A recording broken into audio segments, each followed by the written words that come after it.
Ladies and gentlemen, in 3 years, I doubled my MBA income in the marketplace. You hearing what I'm saying?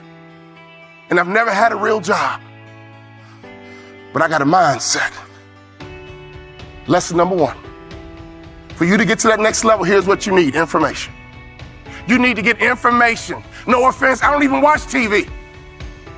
CNN don't pay my bills. Okay? Power don't pay my bill. I don't even watch TV. I might catch a sporting event, or don't get mad about a football game. I love to watch football. But I don't watch TV. Why? It's unproductive in my opinion. I get 24 hours a day just like Bill Gates. I get 24 hours a day just like Beyonce and Jay-Z. You get 24 hours a day, ladies and gentlemen. What do you do with your 24 hours? You need to get more information. In our coaching program, all we do is drop content nonstop. And people are like, wow, I didn't know that. Wow, I didn't know that. See, you don't even know what you don't know. How did you let me come from behind and clip you? Do you guys know the studies show the better we look, the more money we make? Which means your website should pass the eyeball test. Your truck should pass the eyeball test. Your people should pass the eyeball test. You should pass the eyeball test. Everybody in this room has a promised land somewhere, but you can't be stuck on the city you like. You got to hear God and go to your promised land. Your promised land might be Utah. Your promised land might be Minnesota. Your promised land might be Wyoming. Hear me clearly. You better use your money to get information and access, and you better be flexible, because a real shark is flexible. Can we stop fronting and get real about this thing? And if I can do it, you can do it. I knew nothing about life. I knew nothing about business, but I had the right mindset, and I learned it through sports. And y'all got to hear my story so you understand. I didn't even start on my college basketball team. I came off the bench. At the University of Minnesota, I came off the bench. But in my mind, you can bring me off the bench, but I'm an NBA ball player when you get through talking. When you get through, I'm an NBA ball player. And that's why I would walk around and say, you can't check me.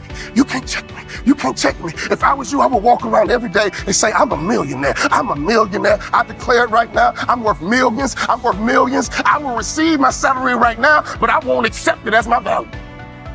So whatever you receive right now, receive it, but don't you accept it as your value.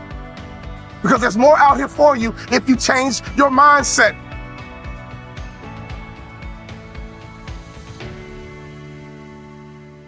In my coaching program, I got a concept called the black tie effect. Oh, I wish I had more time. It's called the black tie effect. If you don't own your own tuxedo and go to at least 6 to 10 black tie events in your market, you suck. There's no better way for you to distinguish yourself as a top business leader in your area than to go to black tie events. I didn't say fundraiser. Black tie events attract the top businessmen in your area. And what happens at a black tie event? You sit at a table, and in America we ask 2 questions. What are those 2 questions? What is your name? And what do you do? What is your name? And what do you do?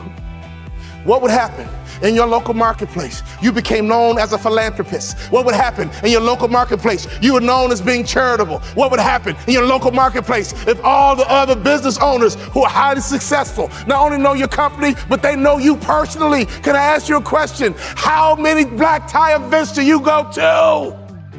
When I stopped playing basketball, I had no money coming in, and all I would do is go to black tie events and be around highly successful people. And I would sit at the table.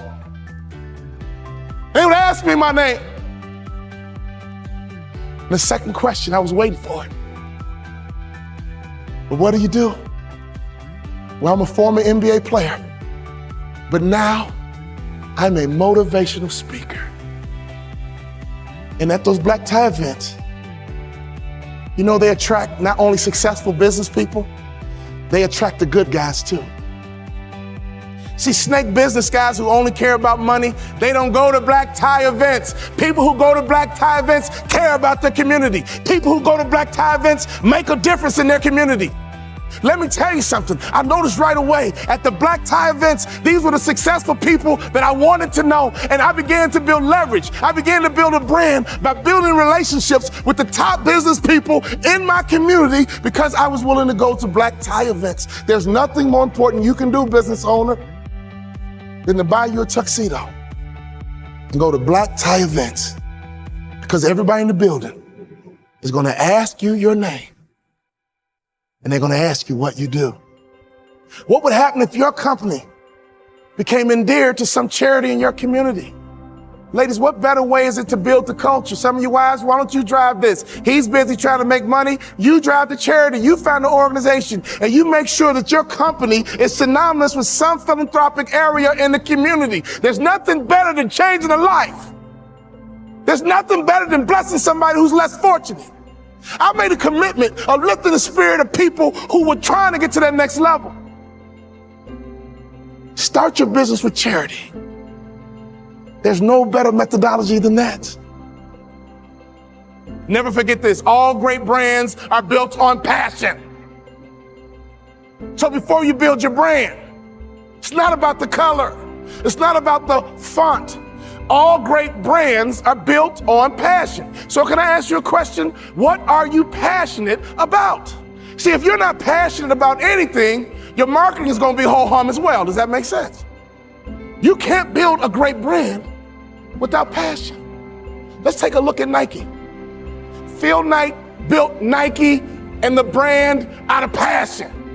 He loves to run, and he couldn't find good running shoes.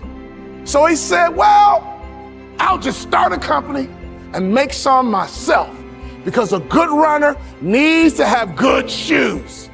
He's built an international brand based on passion. If you want to be a millionaire, you got to think like $1 million person. You can't fake this thing. Y'all hear what I'm saying? You got to be legit in this game. You can't fake it to the NBA. You got to be able to ball out. You got to be able to hoop. You got to be legit. And in business, it's the same way. You got to be legit. So take your money and get some information in your head, and then take some money and get access. I got 3 kids, and this is why you got to get access, so you can make life easier for your kids. Well, ain't nobody do nothing for me. Oh, your mindset is jacked up. Ain't nobody do nothing for me, so I ain't gonna do nothing for my kids. You ain't thinking about your legacy. Right now, it's like a track meet. You're running a 4x1, 100-meter dash. 4x1, and your baton is in your hand. And let me tell you something. I want you to run as strong as you can, as fast as you can, as hard as you can, and one day you're gonna get old. One day your knees gonna buckle. And your son gonna be right behind you. Your daughter gonna be right behind you. And at a track meet, they yell, stick. And you gotta make a successful handoff to the athlete in front of you. And that's your son, that's your daughter. So can you do me a favor? You gotta get on that track and run, because the baton is in your hand right now. And to me, 50 grand ain't enough to live your dreams. To me, 80 grand ain't enough to live your dreams. Who's trying to live in that big house? Who's trying to live in that big car? Who's trying to retire with some real money in the bank? Ladies and gentlemen, you guys know the average American only has $1,500 in savings? You're a car accident away from going broke. Hear me closely. Don't sell product. Sell hopes and dreams. Don't sell product. Sell hopes and dreams. Don't sell product again. Sell hopes and dreams. I give myself away, and blessings come my way. In your community, be charitable. In your community, be a giver. In your community, get to know the other givers, and I promise you one thing, something's gonna happen to your heart, something's gonna happen to your culture, and the lagging indicator, something's gonna happen to your pocket.